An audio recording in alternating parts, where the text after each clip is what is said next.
भगवत गीता, जिसे अक्सर ईश्वर का गीत कहा जाता है, एक कालातीत आध्यात्मिक ग्रंथ है जो जीवन, आत्मबोध और मुक्ति के मार्ग पर गहन अंतर्दृष्टि प्रदान करता है। गीता का चतुर्दश अध्याय गुणत्रय विभाग योग है। इसमें कुल 27 श्लोक हैं। इस अध्याय में भगवान कृष्ण प्रकृति के तीनों गुणों सत्व, रजस और तमस की अवधारणा पर विस्तार से बताते हैं। यह अध्याय समस्त वैदिक दार्शनिक और पौराणिक तत्व चिंतन का निचोड़ है। तो चलिए आरंभ करते हैं गीता का चतुर्दश अध्याय। श्री भगवान ने कहा, फिर ज्ञानों में श्रेष्ठ ज्ञान तुमको बताता हूँ, जिसके जानने से सारे मुनिजन मोक्ष रूप परम सिद्धि को प्राप्त हुए हैं। ज्ञान की सहायता से मेरे स्वरूप को प्राप्त हुए लोग सृष्टि के समय जन्मते नहीं और प्रलय काल में कष्ट नहीं पाते। हे भारत, पर ब्रह्मा मेरी योनि है, मैं उसमें गर्भ को रखता हूँ और उसमें भूतों की उत्पत्ति होती है। हे कौन्ते, सब गर्भों में जो विभूतियाँ उत्पन्न होती हैं, उनकी उत्पत्ति स्थान प्रकृति है और मैं बीज देने वाला पिता हूँ। महाबाहु प्रकृति से उत्पन्न सत्व, रज और तम तीनों गुण देह में रहने वाले निर्विकार आत्मा को बांध लेते हैं। हे अनग, इनमें तत्व निर्मल होने के कारण प्रकाश और निरूप द्रव है, जो प्राणी को सुख और ज्ञान के साथ बांधता है। हे कौन्ते, रोगात्मक रजोगुण से तृष्णा और आसक्ति उत्पन्न होती है, जो प्राणी को कर्म के साथ बांधता है। तमोगुण की उत्पत्ति अज्ञान से है, ये भ्रम, आलस्य, निद्रा से प्राणी को बांधता है और मोह में फंसाता है। हे भारत, सत्व सुख उत्पन्न करता है, रज कर्म पैदा करता है, तम सब ज्ञानों को ढककर प्रमाद पैदा करता है। हे भारत, सत्वगुण रज और तम को दबाकर बढ़ता है। इस प्रकार रज सत्व और तम को, सत्व तथा रज को दबाकर बढ़ना चाहता है। इस देह में इंद्रियों द्वारा जब ज्ञान का प्रकाश उत्पन्न हो, तब समझिए सत्व गुण की विशेष वृद्धि हुई है। हे भारत, रजोगुण की वृद्धि में लोभ कर्मों में प्रवृत्ति, कर्मों का आरंभ, अशांति और इच्छा उत्पन्न होती है।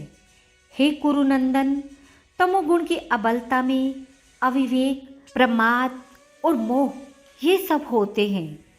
जब देह को सर्वगुण में उदय में मृत्यु प्राप्त होती है, तो वह ज्ञानियों के प्रकाश में लोक को पाता है। रजोगुण के उदय में मरा हुआ मूढ़ योनि में जन्म पाता है। सात्विक पुण्य कर्म का फल भी सात्विक कलंक रहित होता है।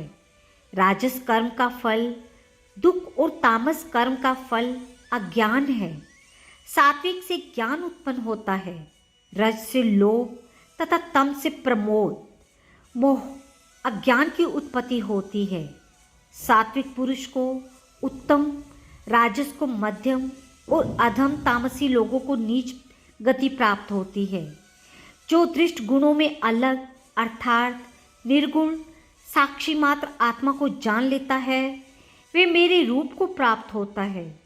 जो शरीर में उत्पन्न होने वाले सत्व, रज, तम इन तीनों गुणों को जीत लेता है, वह जन्म, मृत्यु, बुढ़ापा और रोग से छूटकर मुक्ति पाता है। अर्जुन ने पूछा, हे प्रभु, कैसे मालूम हो कि अमुक मनुष्य ने तीनों गुणों को पार किया है? उसका क्या वर्ताव है? किन उपायों से तीनों गुणों को त्यागता है? श्री भगवान बोले, हे पांडव, प्रकाश, प्रवृत्ति और मोह से जो दुखित नहीं, निवृत्ति होने में उनकी इच्छा ना करे, उदासीन मनुष्य के समान, जिसको दुख सब समान है और गुणों के कर्म होते ही रहते हैं, यह जानकर जो निश्चिंत रहता है और कभी विचलित नहीं होता, जिसको सुख, दुख, मिट्टी, पत्थर और सुवर्ण, प्रिय और अप्रिय, निंदा और स्तुति समान है, जो धीर है, जिसने सब भकेड़े छोड़ दिए हैं उसे गुणातीत कहते हैं। जो अनन्य भक्ति से मुझे पूजता है वे इन तीनों गुणों को जीतकर ब्रह्म भाव पाता है, क्योंकि ब्रह्मा का और विकार रहित मोक्ष का और सनातन धर्म अखंड सुख का भंडार मैं ही हूँ। राधे राधे।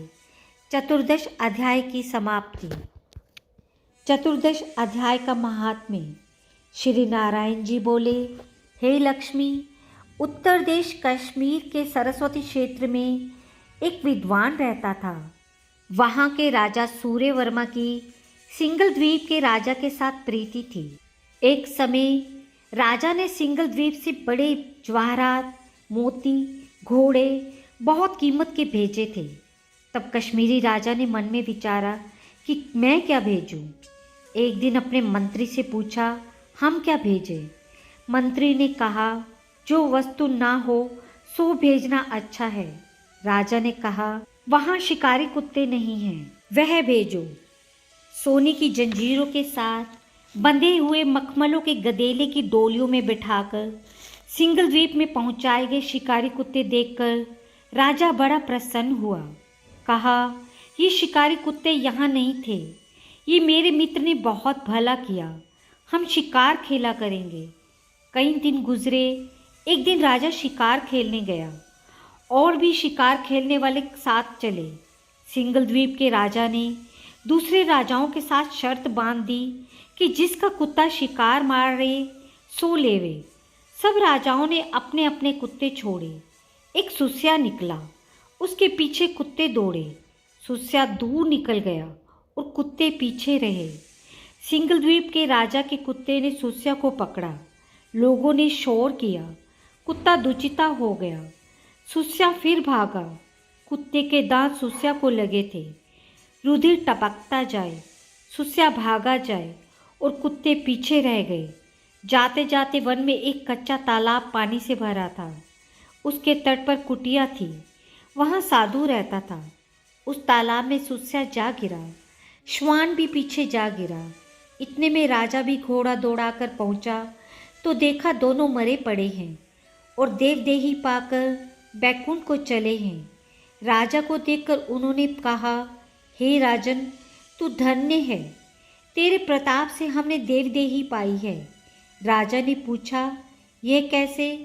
तब उन दोनों ने कहा, हम नहीं जानते, इस जल के छूने से हमें देवदेही मिली है।